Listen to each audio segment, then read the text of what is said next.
j'espère que vous allez bien. Je suis très heureuse de vous retrouver aujourd'hui pour une nouvelle vidéo. Je vous présente donc aujourd'hui mes 10 séries du moment. Donc ce n'est pas un classement, je les ai pas classées par ordre de préférence. Voilà, je vous ai mis les 10 séries que j'ai regardées au cours de ces 2 dernières années, je dirais. Étant donné le contexte actuel, malheureusement, on est toutes et tous en train de chercher de nouvelles choses pour s'occuper, pour s'aérer l'esprit, pour faire passer le temps. Et quoi de mieux qu'une série ? Vous pourrez retrouver l'intégralité des séries que je vous propose sur Netflix. Non, ce n'est pas un partenariat, c'est tout simplement ma plateforme préférée pour regarder des séries. C'est une source, j'ai l'impression, inépuisable de séries en tout genre. Vous en avez vraiment pour tout le monde. Vous avez des séries, des films, je sais pas, peut-être que vous ne connaissez pas Netflix, dans ce cas-là, je ne sais pas d'où vous sortez. Mais voilà, c'est vraiment pour moi une plateforme qui est géniale, sur laquelle on retrouve vraiment de tout, que ce soit des séries, des films, des documentaires. Mes grands-parents se sont mis également à Netflix et depuis ils ne le lâchent plus. Donc si jamais vous n'avez pas encore Netflix, comment ça se fait?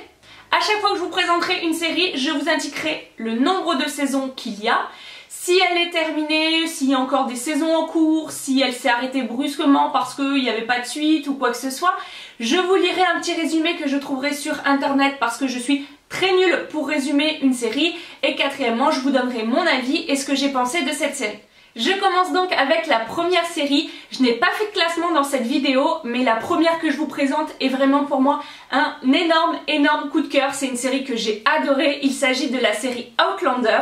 Actuellement sur Netflix, il y a 4 saisons qui sont terminées. Il y a à peu près 13 épisodes par saison et les épisodes sont assez longs. C'est à peu près 1 heure par épisode, donc c'est un petit peu plus long que les séries classiques qui durent approximativement 40 minutes généralement. Là c'est 1 heure, donc il y a 4 saisons terminées et il y a la 5e qui est en cours, que je n'ai pas encore regardé, tout simplement parce que en fait il y a un épisode par semaine qui sort. Là je crois que c'est l'épisode 7 et je crois qu'il en reste 3 ou 4 et en fait j'ai pas envie de regarder une par semaine, j'ai envie de tout me faire la saison d'un coup. Du coup j'attends que l'intégralité de la 5e saison sorte pour la regarder. Pour ce qui est de l'histoire, du coup j'ai regardé sur Wikipédia pour avoir quelque chose d'assez clair sans trop vous en dire parce que j'ai peur que si je vous fais moi-même le résumé, j'ai peur de trop en dire alors que là c'est quelque chose qu'on trouve sur internet. Du coup, en 1945, une infirmière de guerre, Claire Randall, mariée à un descendant de capitaine des dragons, Frank Randall, se retrouve transportée en Écosse révoltée de 1743. Là-bas, elle va être immédiatement confrontée à un monde d'aventure qui lui est inconnu. Elle y rencontre l'ancêtre de son mari, le capitaine Jack Randall, la rébellion et l'un de ses protagonistes, un guerrier des Highlanders, Jamie Fraser, ce qui la laissera partager entre 2 mondes et 2 hommes que tout oppose. Donc voilà, comme vous l'avez bien compris, c'est une jeune femme qui est infirmière, je sais pas s'ils le disent ça, oui, qui est infirmière pendant la guerre. Avec son mari, il décide de repartir sur les traces de son mari qui est donc avec des ancêtres écossais. Ils vont en Écosse, je ne vous dis pas comment, mais elle est transportée en 1743 quand c'est la guerre totale en Écosse. Et là, elle va découvrir un monde qui lui est complètement inconnu dans le sens où tout ce qu'elle a appris, tout ce qu'elle connaît du monde d'aujourd'hui est complètement à l'inverse de ce qu'il y avait à l'époque sur déjà les maladies, puisqu'elle est infirmière. Elle se rend compte au fil des saisons que du coup il y a des maladies contre quoi maintenant elle est vaccinée qui ne l'étaient pas à l'époque. Elle se rend compte aussi, moi ça m'a beaucoup fait réfléchir sur la place des femmes qu'elles avaient à l'époque. Elles étaient voilà, pas du tout écoutées, c'était vraiment la femme appartenait à l'homme, donc c'est vraiment drôle de voir ça. Et au fil des saisons, elle va s'acclimater avec ce monde-là, elle va apprendre à vivre comme les gens de 1743, elle va apprendre voilà, plein de choses et surtout, voilà, d'après vous, je sais pas si vous l'avez compris, mais elle sera partagée entre 2 hommes, voilà, comme ils le disent très bien. Et personnellement j'ai fait mon choix, hein, je suis pour Jamie Fraser, voilà, je suis tombée amoureuse de cet acteur. Dites-moi en commentaire si vous avez déjà vu cette série, si vous aussi vous êtes tombée amoureuse de cet acteur. Mais voilà, il joue un rôle à la perfection et les deux amants cachés, enfin voilà, vont vivre une histoire d'amour plein de tumultueuses péripéties, mais voilà, du coup pour cette série. La deuxième série qui peut-être est un peu plus connue, il s'agit de la série Stranger Things. Sur Netflix, il y a actuellement 3 saisons avec 8 ou 9 épisodes à chaque fois par saison, donc ça va, c'est assez raisonnable. Les épisodes font une quarantaine de minutes, donc comme beaucoup de séries en général. et je pense qu'il y a une nouvelle série, une nouvelle saison pardon, qui arrivera également parce que la fin de la saison 3 laisse prétendre et entendre qu'il y aura une nouvelle saison. Pour ce qui est du petit résumé, un soir de novembre 1983 à Hawkins, dans l'Indiana, le jeune Will, 12 ans, disparaît brusquement sans laisser de traces, hormis son vélo.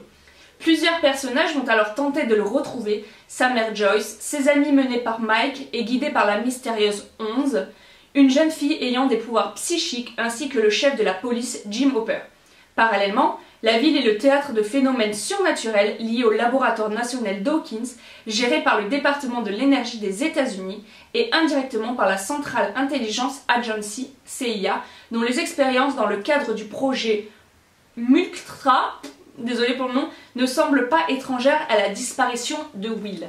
Donc voilà, ça commence comme ça, c'est une bande de quatre copains qui s'amusent à des jeux et tout ça, et un soir, il y en a un d'eux qui rentre chez lui à vélo comme d'habitude, et il disparaît, on ne sait pas trop comment au début, on ne comprend pas trop comment, mais il n'y a que son vélo qui est retrouvé, et du coup, forcément, ses amis et sa maman vont se lancer à sa recherche pour essayer de le retrouver. Elle est persuadée qu'il est toujours vivant, et là vous allez apprendre que la ville, il y a plein de phénomènes surnaturels, je sais pas trop comment on dit, dans la ville. On découvre une jeune fille mystérieuse qui a le prénom de 11, qui sort de laboratoire. Donc au début on ne sait pas trop les pouvoirs qu'elle a, on ne sait pas trop comment elle a eu ses pouvoirs, on ne sait pas grand chose, mais vous allez découvrir tout ça au fil des saisons. Pour ce qui est de l'aspect un petit peu surnaturel, moi j'avais un petit peu peur de ne pas trop aimer ça. Finalement on se prend bien dans le jeu, on se met bien dans le truc, et puis on y croit aussi, hein, on croit au surnaturel en regardant cette série que j'ai beaucoup aimé. Pour ce qui est des saisons, je m'étais noté, j'avais beaucoup aimé la saison 1 et 3. La saison 2 j'avais un petit peu moins accroché, mais au final c'est un bon tremplin pour repartir sur la saison 3. Le 2 j'avais trouvé que c'était un petit peu un remake de la saison 1. Voilà, comme s'ils avaient fait une saison 1 qui avait hyper bien marché.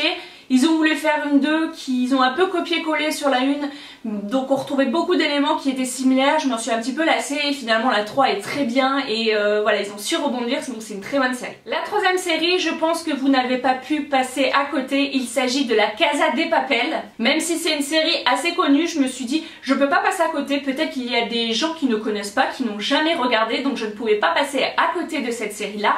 Donc actuellement sur Netflix il y a 3 saisons de disponibles, avec à peu près 8 ou 9 épisodes également pour cette série là, et il y a la 4e saison qui arrive très prochainement, dans les prochains jours il me semble. J'ai vraiment hâte de la voir. Pour l'histoire, pour toutes ceux et celles qui ne connaissent pas, un homme mystérieux surnommé le professeur planifie le meilleur braquage jamais réalisé. Pour exécuter son plan, il recrute 8 des meilleurs malfaiteurs en Espagne qui n'ont rien à perdre. Le but est d'infiltrer la Fabrique nationale de la monnaie et du timbre afin d'imprimer 2,4 milliards d'euros en petites coupures de 50 €, et cela en moins de 11 jours, sans victimes, malgré la présence de 67 otages, dont la fille de l'ambassadeur du Royaume-Uni. Donc voilà, c'est comme ça que commence la première saison. On voit du coup le recrutement de ces 8 personnes qui est donc fait par le professeur. On en apprend sur eux en fait au fur et à mesure de la série.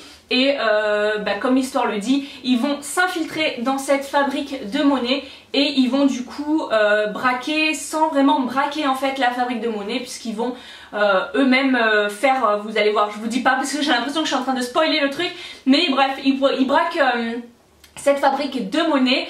Ils ont un but, c'est de ne pas faire de blessés ou quoi que ce soit, parce que voilà, c'est vraiment pas leur but. C'est pas des, on comprend que c'est des gens qui sont pas méchants au final, qui veulent pas faire de mal, donc voilà, on comprend leur intérêt et tout ça. Donc la première saison, la deuxième, la troisième, j'ai adoré les 3. La troisième se termine d'une façon assez directe, on va dire, et voilà, moi je meurs d'envie de voir la 4e saison. Ils sont super forts pour ça, pour voilà, vous donner l'envie. La première et la deuxième saison, c'est tout d'un trait, on va dire, c'est une seule même histoire, et la 3e et la 4e du coup c'est une autre histoire. Donc voilà, j'ai tellement hâte de voir la 4e saison. La 4e série que je vous propose, c'est la série Elite. Actuellement, il y a 3 saisons de disponibles. J'ai regardé la saison 1 et 2 et pas encore la 3, tout simplement parce qu'elle vient tout juste de sortir sur Netflix. Il y a quelques jours, il me semble, j'ai toujours pas eu le temps de la regarder, donc s'il vous plaît, pas de spoil en commentaire. Pour ce qui est des saisons, c'est des saisons assez courtes encore une fois, il y a à peu près 8 épisodes par saison, donc ça se fait assez rapidement. Petite parenthèse, c'est également une série espagnole, tout comme La Casa de Papel. Pour ce qui est de l'histoire, du coup, après l'effondrement de leur lycée, 3 étudiants de la classe ouvrière sont admis à Las Encinas, un prestigieux lycée UP qui accueille les jeunes de l'élite. Mais des différences de classe et la confrontation des étudiants aboutissent à un homicide. Donc voilà, l'histoire commence par 3 jeunes que l'on voit débarquer dans un lycée très huppé, très riche. Ça m'a un peu fait penser à Gossip Girl d'ailleurs, ce genre de lycée où voilà, il y a les gens qui sont dedans, sont des enfants de personnes de très haut rang, qui ont énormément d'argent. Et il y a ces 3 jeunes qui n'ont pas beaucoup d'argent, qui se retrouvent dans ce lycée-là avec la mentalité, si je puis dire, des enfants qu'il y a là-bas et leur méchanceté même par rapport à eux. Et du coup, en fait, dès les premiers épisodes, on découvre qu'une jeune fille est morte en fait dans l'enceinte du lycée. Et ben on va tout simplement découvrir qui l'a tuée au fur et à mesure je crois que même c'est la fin de la saison. Si je dis pas de bêtises, on l'apprend à la fin de la saison 1 qui l'a tué, il me semble. Mais voilà, en fait, vous voyez un petit peu le déroulement de leurs années de lycée, enfin de l'année de lycée, comment est-ce que ça s'est passé. Voilà, c'est des feedbacks en arrière, des choses comme ça. Et c'est intéressant de voir un petit peu comment les mentalités de certaines personnes évoluent. Avec ça, du coup, en parlant à des gens qui n'avaient pas l'habitude de côtoyer avant, c'est super intéressant comme série. La 5e série est, je pense, beaucoup moins connue, mais j'ai adoré, je l'ai dévorée en un temps record. Il s'agit de Shadowhunters. Sur Netflix, vous pouvez retrouver l'intégralité de la série avec ses 4 saisons. Malheureusement, il n'y en a que 4, il n'y en aura pas une autre puisque voilà, la série s'est terminée là, à mon plus grand regret. Les épisodes, par contre, il y en a pas mal par rapport aux autres séries. Sur la première saison, je crois qu'il y a à peu près 13 ou 14 épisodes. La deuxième saison, il y a une 20aine d'épisodes. La 3e et la 4e saison, il y a à peu près 15 ou 16 épisodes à chaque fois. Donc voilà, c'est des épisodes de 40 minutes. Mais ce qui fait qu'il n'y a que 4 saisons, mais au final, quand on regarde le nombre d'épisodes qu'il y a, ça fait quand même pas mal. Pour ce qui est de l'histoire, là j'ai un grand résumé.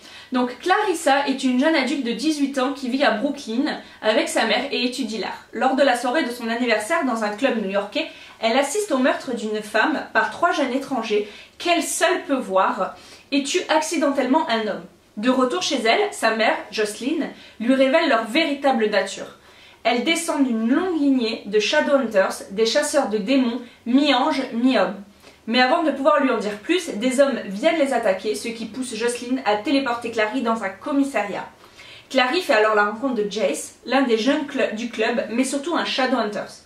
À côté d'autres Shadowhunters, Isabelle et Alec, il lui fait découvrir l'Institut, ainsi qu'un monde surprenant et peuplé de créatures obscures telles que les vampires, les loups-garous et autres démons. Clary va tenter de comprendre ce monde particulier auquel elle appartient depuis toujours sans le savoir et de sauver sa mère entre les mains de Valentin, chef du cercle clan, ennemi des Shadowhunters. C'est ainsi que Clary va découvrir un secret qui va la bouleverser. Donc voilà, vous avez compris un petit peu le principe et le thème de cette série, c'est un petit peu du fantastique avec des vampires, des anges, il y a des magiciens aussi, enfin moi c'est un monde que j'adore, j'ai vraiment beaucoup aimé cette série. Donc voilà, comme c'était dit là-dedans, la jeune femme découvre qu'elle a donc des pouvoirs, enfin une sorte de pouvoir magique, c'est pas vraiment des vrais pouvoirs magiques, vous découvrirez ça en regardant la série. Et elle va se rendre compte qu'en fait le monde est peuplé de créatures obscures que les humains ne se rendent pas compte parce que justement les Shadowhunters sont là à chaque fois pour tuer ces créatures et pour faire que l'équilibre du monde reste correct. Donc voilà, vous allez découvrir un petit peu tout ça, vous allez voir son évolution aussi, ça c'est super intéressant puisque au début, elle n'est pas très douée, hein, ce qui est normal, et au final, elle devient une très bonne Shadowhunters. Il y a également une histoire d'amour, même pas plusieurs histoires d'amour qui se mêlent dans cette série-là que j'ai adorée. Voilà, il se passe plein de choses, il y a plein de rebondissements, et moi, ce monde fantastique, c'est vraiment un monde que j'adore. Je reste un petit peu dans le même thème avec ma 6e série, qui est la série The Order. Il y a actuellement qu'une seule série disponible sur Netflix, la deuxième devrait arriver au cours de 2020, je sais pas quand exactement, mais pour le moment en fait c'était le lancement, ça fait pas très longtemps qu'elle est disponible. Il y a 10 épisodes dans cette saison. Pour ce qui est de l'histoire, j'ai pas trouvé grand chose, je vais vous lire juste le petit texte que j'ai. Arrivé à l'université de Belgrave, Jack intègre une société secrète imprégnée de mystère et de magie. Très vite, une série de meurtres étranges terrorise le campus. Donc voilà, comme vous l'avez compris, ça reste dans le monde fantastique, de la magie, des choses comme ça. Moi j'adore ça personnellement. C'est un jeune homme qui arrive dans un lycée et qui va vouloir intégrer une société secrète. Au début on ne comprend pas trop ce que la société secrète de la Rose Bleue, on ne sait pas ce qui s'y fait dedans, on ne sait pas à quoi sert cette société, mais lui le sait déjà et du coup en fait on comprend au fur et à mesure pourquoi il va intégrer cette société, on comprend quels sont les pouvoirs de cette société magique et on découvre plein d'autres pouvoirs magiques sur d'autres univers avec d'autres personnages également. C'est super intéressant, je veux pas vous en dire trop parce que j'ai peur de spoiler trop de trucs, je sais plus trop ce qui se passe dans les premiers épisodes, donc voilà, je veux pas trop vous en dire. Mais ça reste dans le monde un petit peu fantastique, voilà, avec des personnages un peu fantastiques, des choses comme ça, donc je vous invite vraiment à regarder si vous aimez tout ce monde-là. On repasse sur une série beaucoup plus connue, je pense, il s'agit de la série You. Vous pouvez retrouver sur Netflix 2 saisons et la fin de la deuxième laisse sous-entendre qu'il y aura une troisième probablement, donc je pense qu'elle arrivera au cours de peut-être l'année prochaine, je pense, le temps que les tournages se fassent et tout ça. Mais il y a actuellement du coup 2 saisons de disponibles avec une dizaine d'épisodes chacune. Je vais quand même vous lire un petit résumé pour toutes celles et celles qui ne connaissent pas. Du coup, alors, Joe Goldberg est le gérant d'une modeste librairie à New York. Un jour, il fait la rencontre d'une cliente, Beck. La jeune femme est un véritable coup de foudre pour Joe qui décide de la retrouver sur internet. Joe devient vite obsédé par Beck. Il l'observe et cherche à connaître chaque détail de sa vie sur les réseaux sociaux, notamment ses habitudes ou ses amis. Persuadé qu'ils sont faits l'un pour l'autre, il va tenter de renverser tous les obstacles qui pourraient se dresser en travers de son chemin, et élaborer un stratagème machiavélique pour la séduire. Donc voilà, vous avez compris le principe, c'est un jeune homme qui tombe fou amoureux d'une jeune femme qu'il a rencontrée dans sa librairie, qu'il a juste vue dans sa librairie. Et il va tout simplement tout faire pour essayer de connaître le maximum de choses possibles sur cette jeune femme. Il va la traquer sur les réseaux sociaux, il va la suivre de partout. Et je trouve que au début c'est une bonne leçon parce qu'on se dit waouh, en fait quand on en met trop sur les réseaux sociaux ça risque de nous arriver. Parce que c'est vrai qu'il la traque et il trouve tout ce qu'il veut sur internet, je trouve que c'est impressionnant.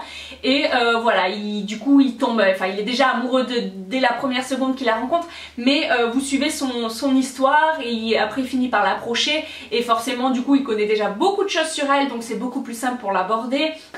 Enfin voilà, vous découvrez tout ça et vous suivez leur histoire d'amour, on va dire, à travers ça, mais une histoire d'amour qui n'est pas du tout saine, vous le comprendrez très vite. Et je voulais également rajouter, c'est vrai que cette série là, j'ai beaucoup aimé la première saison parce que c'était quelque chose de nouveau et tout ça. Et j'ai un peu moins accroché sur la deuxième saison. J'ai pas aimé, mais j'ai beaucoup moins accroché la deuxième saison que la première. Donc voilà, j'espère que la troisième sera remontée et donnera un petit peu plus de peps que sur la deuxième. Et pour ce qui est un peu de l'histoire aussi, ce que j'ai trouvé assez étrange, c'est d'entendre l'acteur parler comme en voix off très souvent dans le film. Donc ça, j'ai trouvé que c'était assez original et au début, j'ai eu un peu de mal à m'y faire. La 8e série que je vous propose est un petit peu différente de celle que je vous ai présentée juste avant. Il s'agit de la série Règne. J'adore tout ce qui traite de la royauté, donc série, documentaire, film, donc cette série elle était parfaite pour moi. Actuellement vous avez 4 saisons disponibles sur Netflix avec quand même pas mal d'épisodes puisque les 2 premières saisons il y a à peu près une vingtaine d'épisodes, 20, 21 je sais plus exactement, et les 2 autres saisons il y en a entre 15 et 20, donc voilà, il y a quand même pas mal d'épisodes sur cette série là. Pour ce qui est de l'histoire, elle a été inspirée de la vraie vie de la reine d'Écosse. Alors, Mary Stuart, qui arrive à 15 ans à la cour de France du roi Henri II pour être fiancée au prince François II. Mais son avenir ne s'annonce pas comme elle l'entendait. Son mariage est incertain, l'alliance avec la France est fragile et de nombreux dangers la menacent. Intrigues, tentatives de meurtre, de corruption et la guerre avec l'Angleterre. Heureusement, elle est accompagnée de ses suivantes et amies, Kenna, Gris, Ellie et Lola. La première et la deuxième saison sont centrées sur sa vie à la cour de France jusqu'au début de la saison 3. Au cours de la saison 2, le point de vue de l'Angleterre est mis en place, puis celui de l'Écosse, fin de la saison 3. Donc voilà, comme vous avez compris, c'est Marie qui a 15 ans et qui arrive à la cour de France pour être fiancée au prochain roi de France, parce que voilà, ça se faisait comme ça à l'époque, les alliances entre les pays, il fallait fiancer les princesses ou les princes ensemble pour avoir des alliances entre pays, et du coup c'est ce qui se passe ici. Donc Marie arrive à la cour de France et elle connaît déjà toutes les personnes qui sont là-bas parce qu'elle y a passé toute son enfance. Elle connaît très bien le prince parce qu'elle a vécu avec quand elle était petite, ils ont eu plein d'activités, sauf que maintenant ça y est, ils sont adultes et on va les forcer à se marier. Donc vous allez découvrir un petit peu l'histoire de la France, l'histoire de l'Écosse, et c'est pour ça que j'ai beaucoup aimé cette série là. Il y a également plein d'histoires d'amour, encore une fois, qui se mêlent dans cette série. Vous allez voir avec plein de rebondissements, voilà, il y a plein de choses différentes et ça vous permet de découvrir aussi l'histoire de la France, comme je le disais, comment ça se passait à l'époque, enfin toutes les choses là. Moi j'adore cet univers là, et du coup j'ai vraiment beaucoup adoré cette série. L'avant-dernière série que je vous propose est un petit peu plus connue, il s'agit de la série Les 100. Il y a donc 6 saisons disponibles sur Netflix avec à chaque fois une quinzaine d'épisodes de 40 minutes par saison. Pour l'histoire, je vais vous lire le petit résumé qu'il y a sur Netflix parce que j'ai trouvé un résumé sur Wikipédia mais qui fait 4 pages, donc c'est pas la peine, donc je vais vous lire ça et je vous expliquerai un petit peu mieux après. Un siècle après une apocalypse nucléaire sur Terre, 100 habitants d'une station spatiale sont renvoyés sur la planète bleue pour savoir si elle est redevenue habitable. Alors, je vais voir si j'ai autre chose. Non. Donc voilà, en fait, il y a eu une apocalypse sur Terre, la Terre est devenue complètement inhabitable et du coup, tous les humains sont partis dans des satellites qui avaient été construits pour vivre en orbite en fait autour de la Terre dans des grands vaisseaux spatiaux qui sont équitables à plusieurs villes. Enfin, c'est un grand anneau en fait qui est en apesanteur, enfin qui est dans l'univers. Et en fait ils se rendent compte que du coup au bout de un siècle, ce vaisseau spatial n'a pas une durée de vie illimitée et qu'il est en train de se mourir. Donc ils n'ont plus d'énergie et ils sont obligés de trouver une solution. Et la solution qu'ils trouvent, c'est tout simplement d'aller voir si au bout d'un siècle la Terre est redevenue habitable ou pas. Donc pour ça ils envoient 100 adolescents sur Terre. Ces 100 adolescents, c'est des adolescents qui étaient emprisonnés sur le vaisseau spatial parce qu'ils avaient commis des erreurs, sachant que la vie sur le vaisseau spatial est très dure. Il faut pas avoir plus qu'un enfant. Si vous volez un sachet de chips, vous allez en prison. Donc voilà, c'est pas des gens qui ont commis des meurtres, hein, c'est des enfants qui ont peut-être fait des petites bêtises mais qui se retrouvent en prison. Et du coup, ils envoient ces 100 enfants sur Terre, tout simplement pour voir si du coup ils peuvent vivre, si l'air est respirable, tout ça. Du coup ils sont envoyés sur Terre et ils se rendent compte que effectivement l'air est respirable. Enfin ils se rendent pas compte de suite, mais voilà, donc on va les voir évoluer sur la planète Terre qui a quand même complètement changé parce que après une catastrophe nucléaire, la Terre ne s'est toujours pas remise aussi vite que ce qu'ils pensaient, mais vous allez découvrir tout ça au fil des saisons. Personnellement on n'a pas regardé toute la série en entière. Je sais plus quand est-ce qu'on s'est arrêté, je crois qu'à la saison 4 ou quelque chose comme ça, tout simplement parce que j'ai beaucoup aimé les débuts de cette série, parce que voilà, ça traitait du terme, c'était vraiment sur le fait qu'ils allaient sur Terre pour voir si c'était de nouveau possible d'y vivre et tout ça. Donc il y avait tout cet univers là, et au bout d'un moment j'ai l'impression qu'ils se sont un petit peu... Enfin, ils avaient plus trop d'idées, ils sont partis dans des idées un petit peu plus farfelues et j'ai pas trop aimé, on n'a pas trop aimé ça, du coup on a arrêté de regarder parce que voilà, ça partait carrément sur d'autres thématiques que je comprenais pas forcément, je comprenais pas l'intérêt de continuer comme ça, donc on a arrêté. Mais je pense qu'on va la reprendre parce que je n'aime pas ne pas finir une série. Et on s'est arrêté sur un... En plus je crois qu'on s'est arrêté genre à la fin d'un épisode, genre saison 4 épisode 2 ou un truc comme ça. On s'est arrêté vraiment net, mais voilà, peut-être qu'on se remettra à la regarder si on n'a rien d'autre à regarder. Et enfin, pour terminer cette vidéo, la dernière série, je pense qu'il y a peu de monde qui la connaissent. Il s'agit de la série Timeless. C'est une série qui est assez courte parce qu'il y a seulement 2 saisons avec une quinzaine d'épisodes. Donc voilà, c'est pas très long à regarder. Les épisodes font à peu près 50 minutes par épisode, ce qui est tout à fait raisonnable. Et j'ai trouvé qu'en fait ils se sont arrêtés au bon moment. C'est une série que j'ai vraiment bien aimée, mais voilà, je sais pas si j'aurais regardé plus longtemps. Je trouve qu'ils se sont vraiment bien arrêtés. Pour ce qui est de l'histoire, Un soir, des individus mal intentionnés attaquent un laboratoire de la société américaine Mason Industries et réussissent à s'emparer du fruit de leurs recherches top secrètes qui viennent d'aboutir à la mise en service puis au test concluant d'une machine temporelle fiable. À l'arrivée des secours, les voleurs s'enfuient à bord de la machine et voyagent dans le temps. Ils ont kidnappé avec eux une personne sachant piloter la machine temporelle, son inventeur, le professeur Anthony. La Homeland Security et le président de Mason Industries, Connor Mason, décident d'envoyer à leur poursuite une équipe composée de Lucy Preston, une historienne, de Rufus Carlin, un scientifique, et Wyatt Logan, un sage en chef des Delta Force. Ils partent à la poursuite des terroristes qui veulent modifier l'histoire des États-Unis à travers le temps et réussissent à les contrecarrer, je vais y arriver, mais pas sans conséquence, car à chaque mission, l'histoire est modifiée malgré tout avec des changements mineurs. Donc voilà, le principe je trouve qu'il est bien expliqué là. Donc il y a une entreprise qui crée une machine à remonter dans le temps, ils font des tests, elle est fiable, elle fonctionne, et là vous avez un méchant qui arrive et qui vole cette machine à remonter le temps. Et du coup ils sont obligés de faire appel à des personnes pour pouvoir poursuivre ce méchant et récupérer cette machine. Et pour cela ils ont une deuxième machine qui était une machine un petit peu de test, donc ils n'ont pas testé réellement, ils savent pas trop si elle fonctionne, mais ils partent quand même à l'aventure et ils remontent le temps dans les mêmes années en fait que le méchant qui s'est emparé de la machine. Et en fait vous suivez toutes leurs aventures, à chaque fois ils remontent le temps, ils reviennent dans le présent, ils remontent le temps, ils reviennent dans le présent. Voilà, ils suivent vraiment le criminel qui s'est emparé de la machine. Et ce que j'ai beaucoup aimé, c'est que du coup vous vivez plein d'aventures sur les États-Unis. Voilà, vous découvrez l'histoire des États-Unis, les grands faits, tout ce qui s'est passé. Enfin voilà, moi j'ai appris beaucoup de choses en fait sur les États-Unis. En plus de ça, du coup c'est assez fun parce que vous avez le côté un petit peu historien, mais vous avez un petit peu le côté aventure. Vous avez également des histoires d'amour qui se mêlent encore une fois. Vous avez bien compris que quand il y a des histoires d'amour, moi personnellement j'adore ça.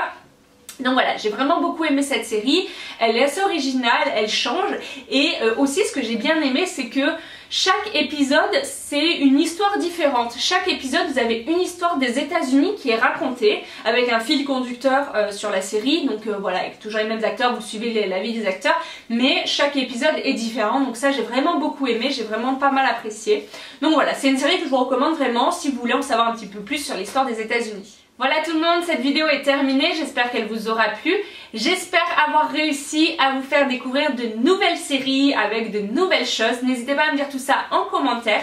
N'hésitez pas également à me dire en commentaire si jamais vous souhaitez que je vous fasse une vidéo sur mes anciennes séries, les séries que j'ai regardées il y a plusieurs années, que j'ai adorées, du style Desperate Housewives, Gossip Girl, les choses comme ça. N'hésitez pas à me dire tout ça en commentaire. Je me suis d'ailleurs fait l'intégralité de nouveau de la série Gossip Girl, je connaissais déjà par cœur, je me la suis entièrement refaite récemment, je l'ai terminée là il y a 2-3 jours. Voilà, n'hésitez pas à me dire tout ça en commentaire. N'hésitez pas également à vous abonner si vous ne voulez plus louper aucune de mes prochaines vidéos. Je vous fais d'énormes bisous et je vous dis à très bientôt pour une nouvelle vidéo. Bye bye tout le monde.